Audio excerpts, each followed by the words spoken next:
നമസ്സർവേഭ്യഃ. കഴിഞ്ഞ ശ്ലോകങ്ങളിൽ സുഖദുഃഖങ്ങളെ എങ്ങനെ സമചിത്തതയോടെ നേരിടണം എന്ന് ഭഗവാൻ കൃഷ്ണൻ അർജുനന് ഉപദേശിച്ചു. എന്നാൽ എന്തുകൊണ്ടാണ് നമ്മൾ ഈ സുഖദുഃഖങ്ങളിൽ തളരാതിരിക്കേണ്ടത്? എന്താണ് ഈ ലോകത്തിലെ ശാശ്വതമായ സത്യം? നമ്മുടെ ശരീരവും ആത്മാവും തമ്മിലുള്ള ബന്ധം എന്താണ്? ഈ ഗഹനമായ സത്യങ്ങളാണ് 16, 17, 18 ശ്ലോകങ്ങളിലൂടെ ഭഗവാൻ വെളിപ്പെടുത്തുന്നത്.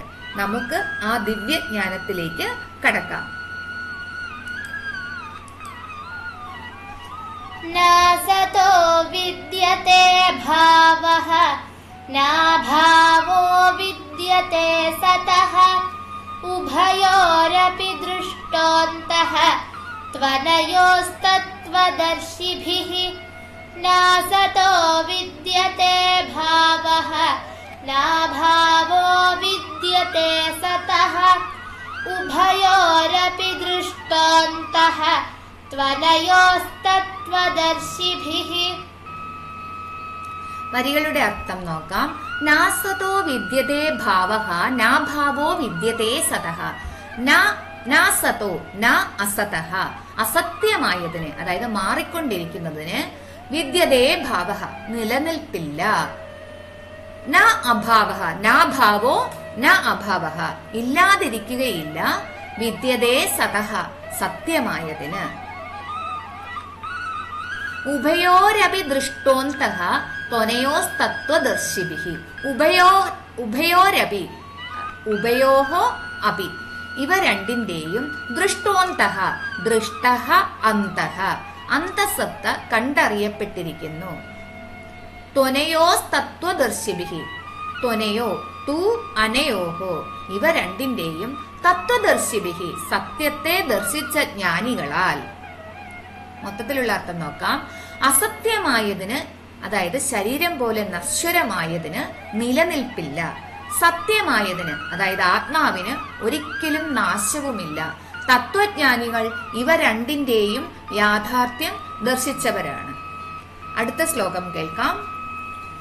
അവിനാശി തു തദ്വിദ്ധി യേന സർവമിദം തതം വിനാശമവ്യയസ്യാസ്യ ന കശ്ചിത് കർത്തുമർഹതി.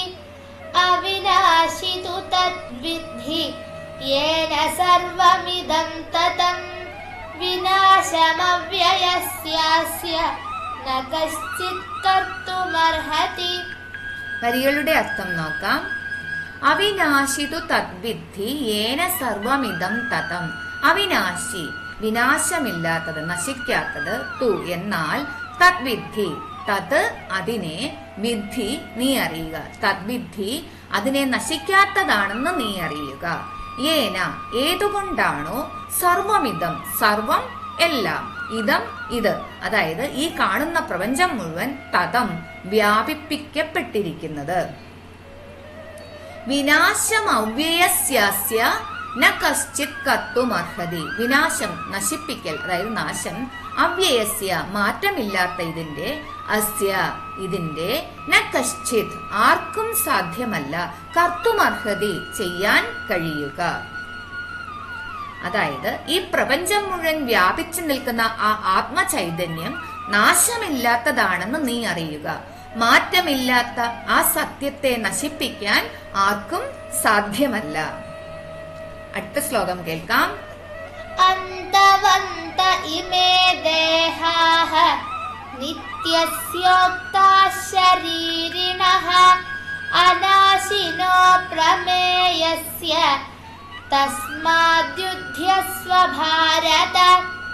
അന്തവന്ത ഇമേ ദേഹാഃ നിത്യസ്യോക്താഃ ശരീരിണഃ അനാശിനോ പ്രമേയസ്യ തസ്മാദ്യുധ്യസ്വ ഭാരത.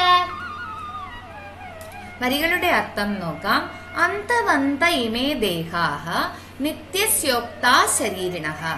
അന്തവന്തഃ നാശമുള്ളവ, ഇമേ ഈ, ദേഹാഃ ശരീരങ്ങൾ, നിത്യസ്യ നിത്യനായ നാശമില്ലാത്ത, ഉക്താഹ പറയപ്പെടുന്നു, ശരീരിണഃ ശരീരം ധരിച്ച ആത്മാവിന്റെ. അനാശിനോ അപ്രമേയസ്യ തസ്മാത് യുദ്ധ്യസ്വ ഭാരത. അനാശിനഃ നശിക്കാത്തവനായ, അപ്രമേയസ്യ അളക്കാൻ കഴിയാത്തവനായ, തസ്മാത് അതുകൊണ്ട്, യുദ്ധ്യസ്വ യുദ്ധം ചെയ്യുക, ഭാരത ഓ ഭരതവംശജ അർജുന. നാശമില്ലാത്തവനും അളക്കാൻ കഴിയാത്തവനും നിത്യനുമായ ആത്മാവിന്റെ ഈ ശരീരങ്ങൾ നാശമുള്ളവയാണെന്ന് പറയപ്പെടുന്നു. അതിനാൽ അല്ലയോ അർജുന, നീ യുദ്ധം ചെയ്യുക. ജീവിതപാഠം: മാറിക്കൊണ്ടിരിക്കുന്ന ശരീരവും സാഹചര്യങ്ങളും താൽക്കാലികമാണെന്നും, അതായത് അസത്ത്, അവയ്ക്കുള്ളിലെ ആത്മചൈതന്യം മാത്രമാണ് ശാശ്വതമെന്നും സത്ത് തിരിച്ചറിയുക. ഒന്നിനും നശിപ്പിക്കാൻ കഴിയാത്ത ആത്മശക്തി നമ്മളിൽ ഓരോരുത്തരിലും ഉണ്ടെന്ന ബോധ്യം ആത്മവിശ്വാസം നൽകുന്നു. ബാഹ്യമായ നഷ്ടങ്ങളിൽ തളരാതെ ഉള്ളിലെ മാറ്റമില്ലാത്ത സത്യത്തെ മുറുകെ പിടിക്കാൻ ഈ ശ്ലോകങ്ങൾ നമ്മെ പഠിപ്പിക്കുന്നു. നമ്മുടെ കടമകൾ ഫലേച്ഛ കൂടാതെ ധീരമായി ചെയ്യാനുള്ള കരുത്താണ് യഥാർത്ഥ ജ്ഞാനം. ശ്ലോകം കേൾക്കാം. न सतो विद्यते भावः न भावो विद्यते सतः उभयोरपि दृष्टान्तः त्वनयोस्तत्त्वदर्शिभिः अविनाशि तु तद्विद्धि येन सर्वमिदं ततं विनाशमव्ययस्यास्य न कश्चित् कर्तुमर्हति अन्तवन्त इमे देहाः नित्यस्योक्ताः शरीरिणः अनाशिनो प्रमेयस्य तस्माद्युध्यस्व भारत. അങ്ങനെ നശ്വരമായ ശരീരത്തെക്കുറിച്ചോർത്ത് ദുഃഖിക്കാതെ അനശ്വരമായ ആത്മാവിനെ അറിഞ്ഞ് സ്വന്തം കടമ നിർവഹിക്കാൻ ഭഗവാൻ അർജുനനെ ആഹ്വാനം ചെയ്യുന്നു. തസ്മാത് യുദ്ധസ്വ ഭാരത, അതുകൊണ്ട് അർജുന നീ യുദ്ധം ചെയ്യുക എന്ന വാക്കുകളിലൂടെ കർമ്മരംഗത്തേക്ക് ഇറങ്ങാനാണ് ഭഗവാൻ നമ്മോടും ആവശ്യപ്പെടുന്നത്.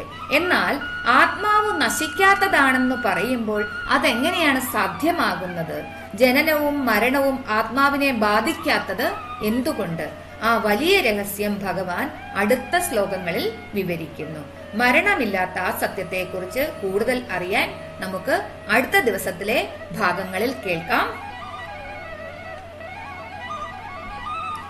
ഇതിനോടൊപ്പം ഒരു ക്വിസ് കൂടി ആഡ് ചെയ്തിട്ടുണ്ട്. എല്ലാവരും അത് ചെയ്യുമല്ലോ. ധന്യവാദാഹ. ഹരേ കൃഷ്ണ.